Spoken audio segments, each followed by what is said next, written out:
Cities Skylines 2's launch has been turbulent, to say the least, but some good news perhaps today. 3 pieces, actually. A post-release plan for what's next, a patch update that just released, optimizing performance for Cities 2, and we'll also briefly touch on their tips and guide to optimize performance, though I have mentioned that in a previous video, so we won't spend too long on that.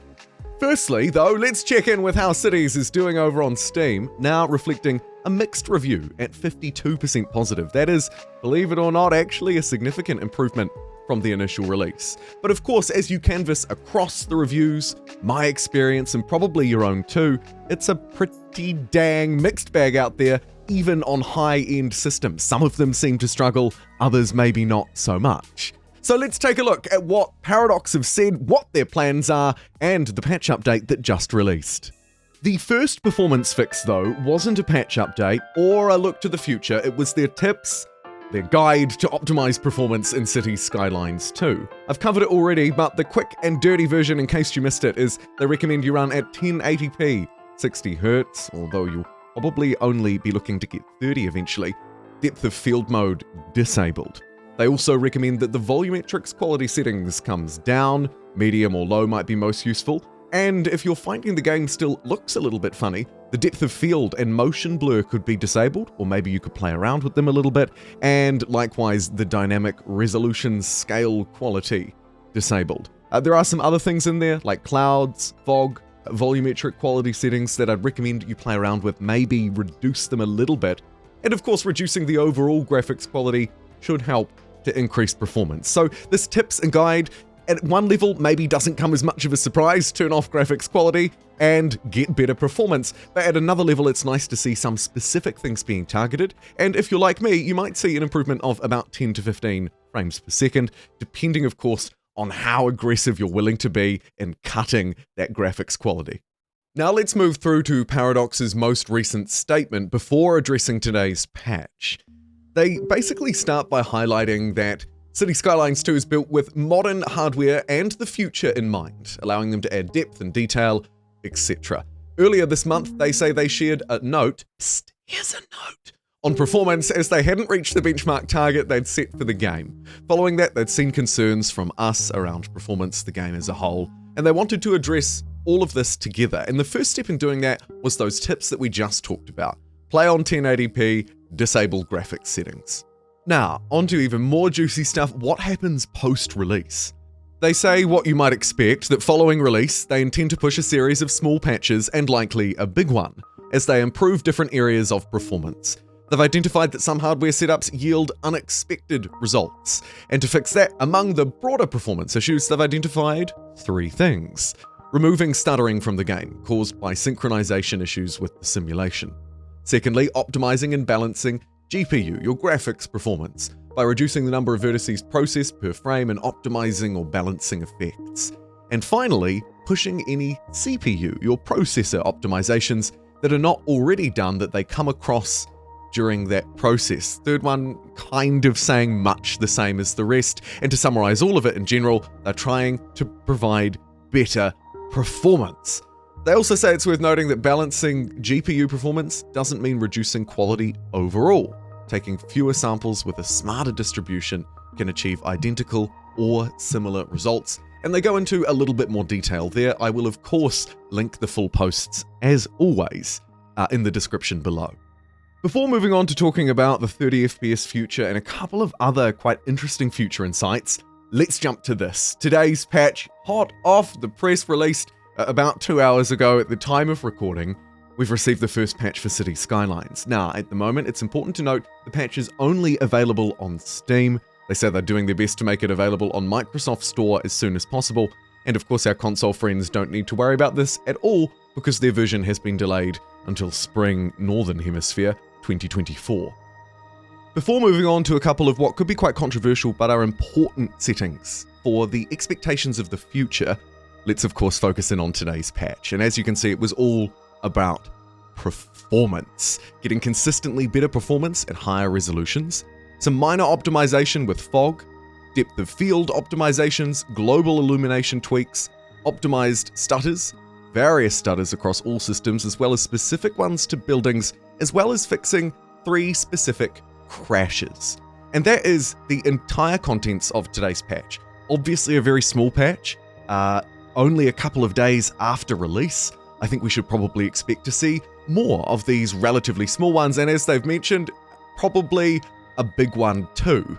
Just a quick note back on that, by the way, I would send you a quick note and say that they didn't really put any timeline on this. They just said following the release, we intend to push a series of small patches and a big one. Now, obviously at a ludicrous level, that could be anywhere from tomorrow to 2 years tomorrow.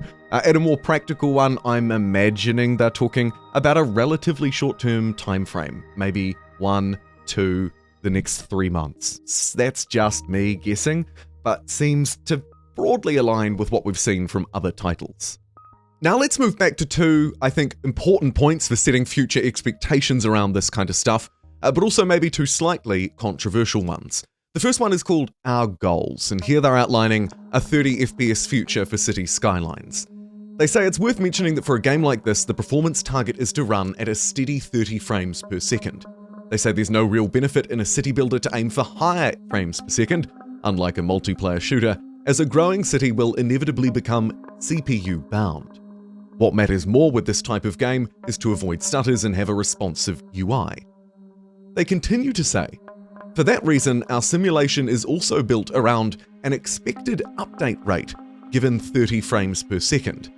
However, it doesn't hurt to get to 60 FPS, as it can contribute to better visuals in relation to temporal effects, so while our target is 30, we don't intend to limit or stop the optimization work just because we reach it on the recommended hardware. We just don't believe there would be a long-term benefit in setting the target to 60, especially because we face rendering challenges both from close-ups and far distances. And so to kind of bring all of that word salad together, plain English, what are they saying? 30 frames per second is what the game is built around. 30 frames per second is all that you should need for a city builder simulation. Therefore, 30 frames per second is what you'll get. Now, of course, you could get more. It could look better or worse, depending on your system. But really, I think it's important that we kind of take away the dressing around this, put it really clearly, 30 frames per second is the target. You'll probably agree with that. Most people do.